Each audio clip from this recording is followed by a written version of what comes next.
Hello. Sir praise lord sir. Praise lord. క్షీరసారమందం కార్యక్రమం స్వాగతం అండి. మీ పేరేంటి? ఎక్కడి నుంచి కాల్ చేస్తున్నారు?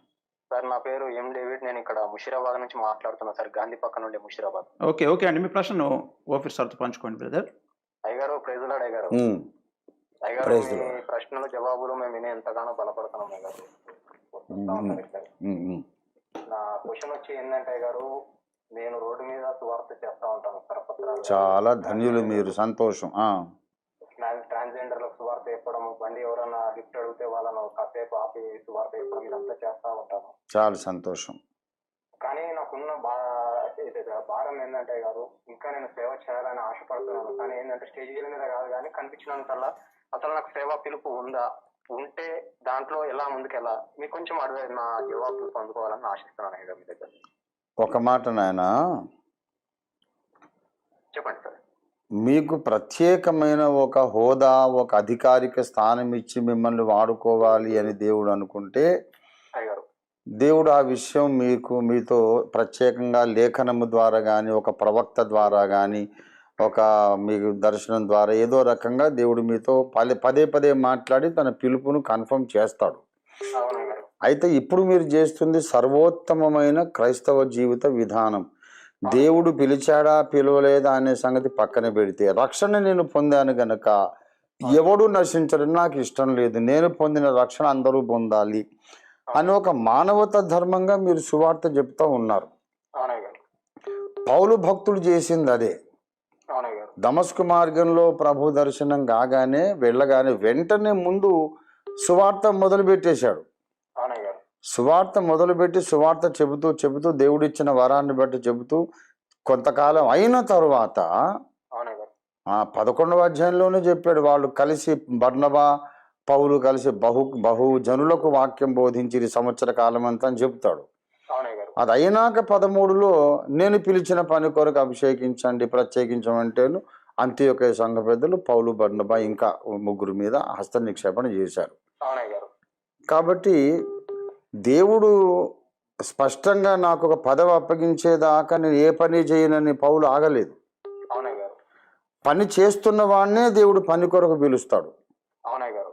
పని చేయకుండా కూర్చున్నాను బ్రతుకాలం పిలవడు ఇంకా. ఎందుకంటే వారికి మానవత్వమే లేదు, ప్రేమ లేదు, సాటి మనిషి నరకానికి వెళ్ళొద్దు అనే ఒక ప్రేమ వారికి లేనే లేదు. కాబట్టి మీరు చాలా సేఫ్ జోన్లో ఉన్నారు. ఇదే సువార్త పరిచర్య మీరు కొనసాగించండి. కొనసాగిస్తూ ప్రతిరోజు దేవుడిని అడగండి. అయితే రీసెంట్ గా అంటే అఫ్కోర్స్ నేను సంవత్సరానికి ఒకసారి బైబిల్ కంప్లీట్ చేసేయడం నాకు హ్యాపీ అయ్యారు.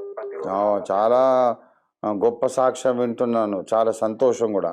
నేను చాలా మంది మందుకు అడిక్ట్ అవుతారు, డ్రగ్స్ కి అడిక్ట్ అవుతారు, కానీ నేను బైబిల్ కి అడిక్ట్ అయిపోయాను అన్నమాట. బైబిల్ చదవకుండా నేను ఉండలేను, పడుకోలేను.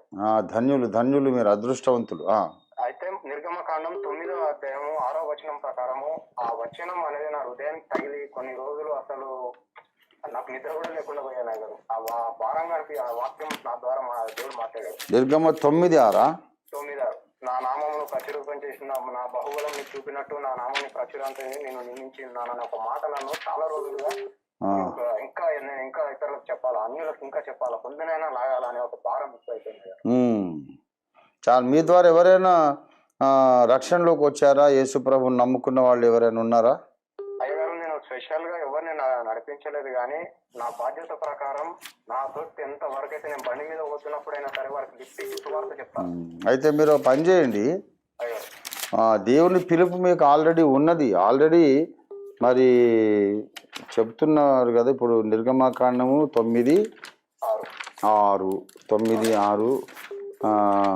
నేను చదువుతాను. 9:6 నిర్గమకాండం. మరునాడు యెహోవా ఆ కార్యము చేయగా ఐగుప్తీయులు పశువులన్నీ చచ్చను కానీ ఇజ్రాయేల్ పశువులలో ఒకటి చావలేదు. బ్రదర్ ఏంటి మీరు చెప్పింది ఇదేనా? 9:16 రైట్. 9:16 నిర్గమకాండం. నా బలమును నీకు చూపునట్లును భూలోకమందంతటా నా నామమును ప్రచురము చేయనట్లును ఇందుకే నేను నిన్ను నియమించి తిని. దేవుడు స్పష్టంగా మిమ్మల్ని సేవ కొరకు పిలిచాడు.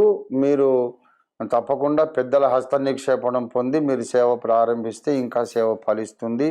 స్పష్టమైన ఫలితాలు వస్తే అనేక మంది రక్షణ పొందుతాడు, సంఘాలు కట్టబడతాయి, అనేక మంది రక్షణ పొందుతారు మీ ద్వారా. మీరు హస్త నిక్షేపణ పొంది సువార్థికుని పని మొదలు పెట్టాలి మీరు తప్పకుండా. గారు మిమ్మల్ని కలవచ్చు అయ్య గారు పర్సనల్. తప్పకుండా కలవచ్చయ్యా. నేను ఎవరు కలవలేనంత గొప్ప మనిషినేం కాదు, నేను ఇలాంటి మామూలు మనిషినే, ఎప్పుడైనా రావచ్చు. మిమ్మల్ని ఒకసారి ఒక ఫంక్షన్ లో చూశాను. మా మా ఫ్రెండ్ వాళ్ళ రిలేటివ్స్ దానికి మీరు వచ్చారు ఇక్కడ సాయిరామ్ థియేటర్ దగ్గర మన మల్కాజ్గిరి. ఆహాహా. ఆ రోజు నేను చూశాను కానీ మీరు బిజీ ఉన్నారు ఇద్దరు, మీరు ఇంకొక రకంగా అంత మాట్లాడు సభ్యం కాదని చెప్పి నేను ఆ రోజు మాట్లాడలేదు అయ్య గారు. పర్వాలేదు, ఎప్పుడైనా మీరు రావచ్చు. ఓకే గారు. Right, God bless.